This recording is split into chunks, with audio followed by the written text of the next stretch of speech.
બાવલિયાને યાદ કરવા અને અમારા મહિલા મંડળ ને અહીંયા ગઈ બહેનોને એક ફરમાઈશ હતી, એ ગાય પણ આપ બધાને આનંદ આવે બાપાને યાદ કરતી ફરમાઈશ ગાવી છે અને આપ બધાને આજે ઘણો બધો આનંદ કરાવવો છે. કારણ કે હિતેશભાઈએ કીધું એમ કે જ્યાં સુધી તમને આનંદ ન આવે ત્યાં સુધી અમારો રામ અમારી હાજરી ન પૂરે. બાકી આની કોઈ વેલ્યુ નથી. આ તો આજે આવશે ને કાલે વપરાઈ જાય, પણ તમને આનંદ ન આવે ત્યાં સુધી અમને સરખી ઊંઘ ન આવે. અને એવો આનંદ કરાવો છે ત્યારે રામ રોટી રામ રોટી રામ રોટી બાવલિયાની રામ રોટી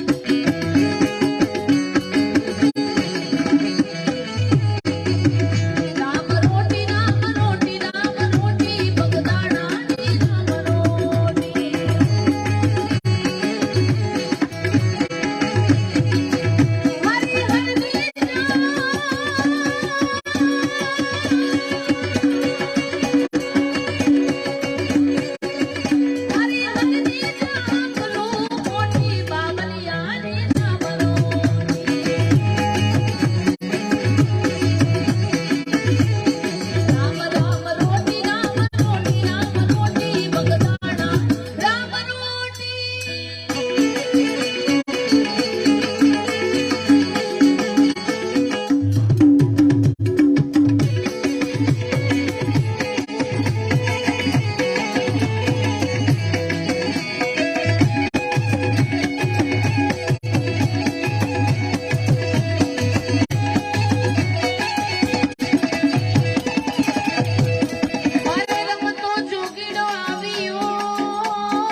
ખબર છે તમારે શું સાંભળવું છે. મને ક્યારની ફરમાઈશ છે, પણ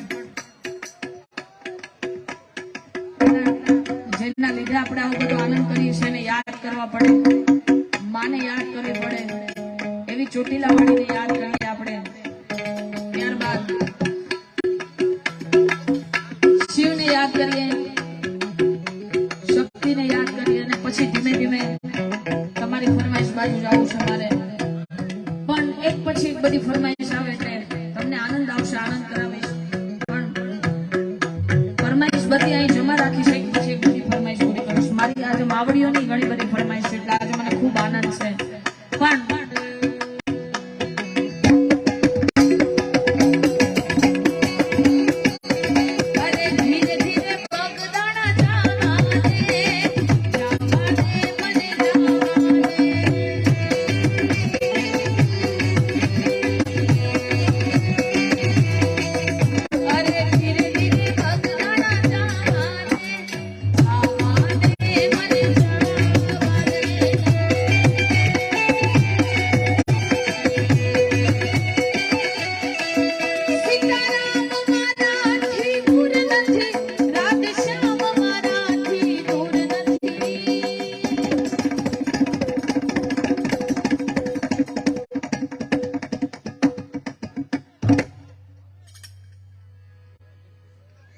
હે મારી ચામુંડ તારું સપનું પૂરું કરશે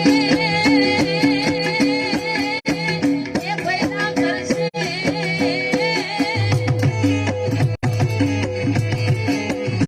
મારી ચામુંડ તારું સપનું પૂરું કરશે નાખોમાં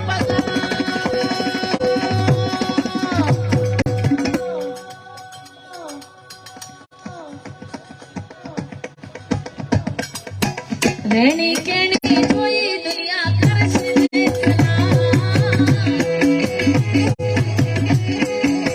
તમારી પર્સનાલિટી જોઈ દુનિયા કરશે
બહેનોની ફરમાઈશ એવી મછરાડી આઈ મોગલને યાદ કરવી છે. ત્યારબાદ ઘણા ભજનોના અહીંયાથી ગીતોની ફરમાઈશ છે. પણ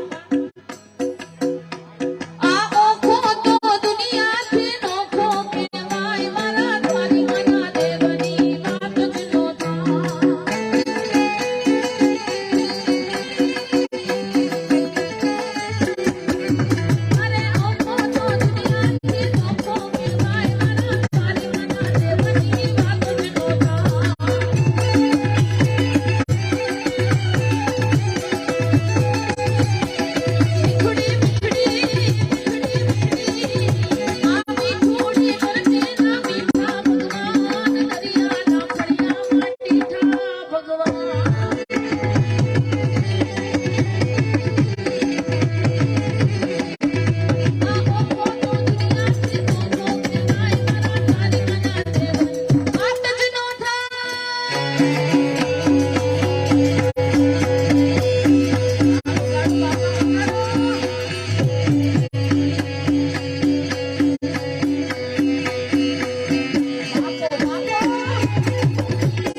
બહુ સરસ મજાની એમની ફરમાઈશ છે, પણ થોડીક વાર બેસી જાઓ મારા ભાઈ. ખમા તમને માતાજી ખૂબ જાજુ આપે. એવા દ્વારકાધીશને યાદ કરતા હતા આપણે ત્યારે. ચરણો પખાડે જ્યાં સાગર ગંગી, નિર્મળ જ્યાં ખળખળતા ગોમતી પાણી. ચરણો પખાડે જ્યાં સાગર ગંગી, નિર્મળ જ્યાં ખળખળતા ગોમતી નાની. ને જો ઠાકરનો જાય આપે લહેરાય મારા દ્વારિકાના દેવની. વાત વાત વાત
આપવા માટે જ્યારે ભેગા થયા હોય આમ તો અમારે પૂરી થાય અને એક માને શ્રદ્ધાંજલિ આપવા માટે જ્યારે ભેગા થયા હોય બેનો ઘડી શાંતિ રાખજો બધા શું છે શ્રદ્ધાંજલિમાં બેઠા છે અને મારે ખાલી 5 મિનિટ બોલવાનું છે બરાબર અડધી કલાક તમે બધા ભજનમાં ધ્યાન નથી આપતા શાંતિથી સાંભળો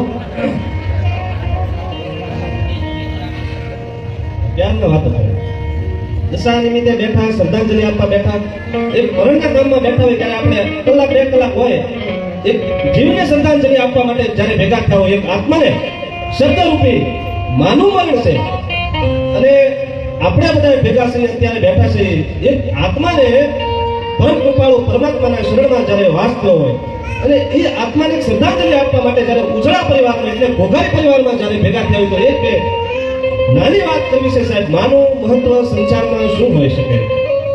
ખાલી જન્મ આપે દીકરા કે દીકરીને અને માં મોટા કરી દે એટલું નહીં, પણ સ્ત્રીનું સમર્પણ આ સંસારની અંદર એટલું છે. જ્યારે દીકરી નાની હોય 5 વર્ષની થાય, 15 વર્ષની થાય, 20 વર્ષની દીકરી થાય અને એ દીકરી જ્યારે સાહેબ બાપ લાડે કોને હારે મોકલી દે, બાપની ઘેરે જન્મ છે, એ દીકરી હારે વહી જાય, ના આખો એક પરિવાર ઉભો થાય અને એ પરિવારને સાહેબ દીકરાને દીકરીઓને જન્મ આપે અને એ દીકરી એક સમયે કાંતિભાઈ મૃત થઈ જાય અને પછી આખો પરિવારને આખો કારોબાર, સંસ્કાર, સંપત્તિ બધું જ આપી અને માં છે એ હરગા પરને હથવાડે રહી જાય.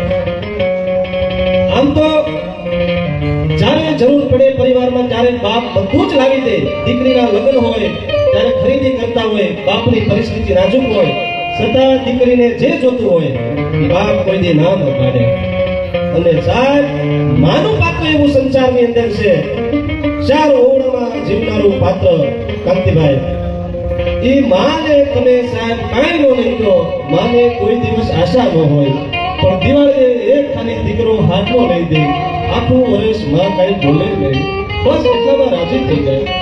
કદાચ દીકરી હારે હોય અને હારિયામાં દુઃખ હોય, અહીંયા માને ફેર ચડવા મળે, મજા પકડી જાય. મારી દીકરીનું ઘર તો હિરકું હાલતું છે ને. એક પલે જેની ચિંતા કરે એ માં. ગમે એવી પરિસ્થિતિ હોય સાહેબ, ઘરની અંદર કર્મનો સિદ્ધાંત છે. આપણા ઘરની અંદર તો જ શાંતિ રહી શકે એક પાત્ર સહન કરતો હોય તો. મગર સંપત્તિવાન માણસ હોય તોય ભલે અને સામાન્ય માણસ હોય તોય ભલે, ઘરની અંદર કોઈ દિવસ કોઈને ઘેરે શાંતિ હોય નહીં. પણ માં સહન કરતી હોય એટલે ઘરમાં શાંતિ હોય સાહેબ. એ પાત્ર સાહેબ આમ તો જેમ પ્રતાપસિંહ વાત કરી એમ માથી મોટું કોઈ નહીં, જળધર કે જગદીશ હવ નમાવે શીશ અંબા આગળ આવ્યા. પણ મળીને હરને માં આ સંસારની અંદર એક પણ અવતાર કાંતિભાઈ માં વગર નથી પૂજાતો. એક પણ અવતાર મચ્ચા અવતારનો, કચ્ચા અવતારનો કે નરસિંહ અવતારનો એક પણ અવતાર માં વગર નથી પૂજાતો. મળીને હરને માં તેથી પરમેશ્વર પણ પશુ થયો. જ્યારે હિરણ્ય કૃષ્ણ મારવા માટે જગતના નાથે પશુનું સ્વરૂપ ધારણ કર્યું. મળીને હરને માં તેથી પરમેશ્વરને પણ પશુ થવું પડ્યું. પણ ગાયો જશોદા કરો એ તો કાન કહેવાનો કાગડા. માં વગરનો એક પણ અવતાર પૂજાતો નથી. એક નાની વાત કરવી છે. સંસારની અંદર માનું કેટલું મહત્વ હોય, કેટલું સમર્પણ પરિવાર માટે કર્યું છે. કોઈ પણ માં હોય સાહેબ, વ્યવસ્થાના રૂપમાં કદાચ માણસ પાસે પૈસા હોય, સંપત્તિ હોય કે ન હોય, પણ માનો પ્રેમ સાહેબ તમામ એના કોઈ કવિઓ ન કાઢી શકે. માં એ માનો પ્રેમ સાહેબ એટલો પવિત્ર, એટલો નિર્મળ. કદાચ દીકરો ગમે એવું કામ કરીને ઘરની અંદર આવશે, બાપ કદાચ ધોકો લે, કદાચ ભાઈ ખીજા હે, બેન ખીજા હે, ગમે એવો દીકરો કામ કરીને આવે, પણ માં પાત્ર એવું છે દીકરાના બધા જ ગુના માતા શરણમાં માફ હોય. ભલે દીકરો ગમે એવો હોય પણ માં માટે તો એ સાત હીરો જ છે. હાસો એ માની વાત કરી છે. હજારો વર્ષ પહેલા સાહેબ ઇતિહાસ સાક્ષી પૂરે રામાયણ કાળનો પ્રસંગ કાંતિભાઈ અમારે વડીલ વજુભાઈની પણ હાજરી છે, અમારે માંડોયા. એ રામાયણ વખતમાં સાહેબ જ્યારે દશરથ રાજા જ્યારે ભોજન કરવા બપોરે બેઠા, રામ, લક્ષ્મણ, ભરત અને શત્રુઘ્ન કેટી દડેથી રમે છે અને કૌશલ્યાને કીધું રાજાએ કે જાઓ રામને ઝડપથી બોલાવો. માં કોને કહેવાય? માનો પ્રેમ, એનો ભાવ, એની લાગણી. માં કૌશલ્યા જ્યાં આવે અને કહેશે રાઘવ તમારું ભાણું ઠરે છે, હો રાજન જમવા બેસી ગયા છે, તમારી રાહે છે, તમારી વાટે છે. નહીં માં, હમણાં આગળ રમત પૂરી થાય ને પછી આવું. થોડી વાર પછી માં સુમિત્રા બોલાવા આવે કે રાઘવ રાજન જમવા બેસી ગયા છે, જલ્દી તમે આવો. નહીં માં, મારી રમત પૂરી થાય ત્યાં લગન હું નહીં આવું. અને એમાં છેલ્લે કઈ કઈ બોલાવા આવે છે કે રામ તમે જ્યાં લગન જમવા નહીં આવો ને ત્યાં લગન મોઢામાં એક પણ બટકું નહીં નાખવું. તા તો રામ છે એ ગેટી દડાનો ઘા કરી અને માના કઈ કઈ ના ખોળામાં આવી અને માં બેસી જાય છે. રામ કૈકેયીના ખોળામાં બેસી જાય છે અને કહે છે માં એક નાની વાત છે પણ હૃદય ખાલી કરી નાખે એવી. માં તારે બે વરદાન માંગવાના છે કે કેમ? જોજે હો માં, તારું જીવન આખું નષ્ટ થઈ જાય કે મારા રાઘવ તારી માટે તું જીવ આપી દઉં.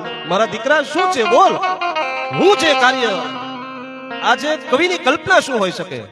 રામ કહેશે હું જે કાર્ય કરવા આવ્યો છું આ ધરતી ઉપર એ કાર્ય મારું પૂર્ણ થાય. અને માં ઈ તારે બે વચન માંગવાના છે. માએ વચન આપી દીધું. ટૂંકમાં વાત તો બહુ લાંબી છે પણ સમયને અનુરૂપ ટૂંકમાં કહું તો રામ છે એને 14 વર્ષનો વનવાસ આપી દે. રામ લક્ષ્મણ અને માં જાનકી વનવાસ વયા જાય તો તમે વિચાર કરો ખાલી 1 મિનિટ પૂરતી ઈ બાઈને સાહેબ ઈ કૈકેયીને લોકોએ કેવા કેવા વેણ કીધા હશે. ઈ માં જમીન ખતરોડતી હશે, કોઈની સામું નજર નહીં મળાવતી હોય, કેટલી ગાળો દીધી હશે લોકોએ, કેટલા કડવા વેણ કીધા હશે. પણ 14 વર્ષ ટૂંકમાં વાત કરું ને 14 વર્ષ જ્યારે પૂર્ણ થાય અને રામ લક્ષ્મણ ને માં જાનકી આવે છે, માં કૌશલ્યાને મળે, માં સુમિત્રાને મળે અને પછી રાઘવ કહે છે કે માં કૈકેયી ક્યાં છે એને મળવું છે. ટૂંકમાં કાંતિભાઈ રામ છે એ કૈકેયીને મળવા આવે છે અને કૈકેયીની જ્યાં દિશા જોવે છે અને રામ કે મારી આ દિશા તારી, મેં આ માટે નહીં તમને કીધું બે વસન માંગવાનું, પણ રાઘવ મારો જીવ બહુ મૂંઝાય છે, મારું એક કામ કરી દે ને દીકરા. શું છે માં? તું જ્યારે 14 વર્ષથી વનવાસ ગયો છો ને, ભરતે મને માં કહેવાનું બંધ કરી દીધું. એકવાર કે મને માં કે, મારો જીવ બહુ મૂંઝાય છે. મારા ભરતને કે એકવાર મને માં કે. સાહેબ આ જે પ્રેમ આ જે ભાવ એ પૈસાથી નથી મૂલવાતા, નથી મફતમાં મળતા, એના મોંઘા મૂલ ચૂકવવા પડે. સંતને સંતપણા નથી મફતમાં મળતા. આ ધરતી ઉપર જેને સમર્પણ કર્યું છે, જેને ત્યાગ કર્યો છે, એને આ ધરતી સાહેબ કોઈ દિવસ ભૂલતી નથી. ઇતિહાસ સાક્ષી પૂરે છે. એક નાનું એવું રજવાડું, અને રજવાડાની અંદર સાહેબ એક રાજાએ નક્કી કર્યું કે મારા રજવાડા મારા ગઢની આગળથી જો કોઈ નીકળે ઊંચા અવાજે બોલે અને કોઈ ખોખારો ખાય તો 5 રૂપિયા દંડ ભરી દેવાનો છે. કોઈ મરદ માણસ આખા રાજમાં, અને એમાં એક દાનચંદ નામનો માણસ સાહેબ પણ મૂછું આટા લઈ ગયેલી આવો મરદ માણસ રજવાડાની આગળ નીકળે, ખોખારો ખાય, 5 રૂપિયા દંડ ભરે અને માણસ વયો જાય. મહિનો 2 મહિના થયા અને દરરોજ માણસ આવે, ખોખારો ખાય, 5 રૂપિયા દંડ ભરે અને માણસ વયો જાય. અચાનક માણસ આવતો બંધ થઈ ગયો. તે રાજાએ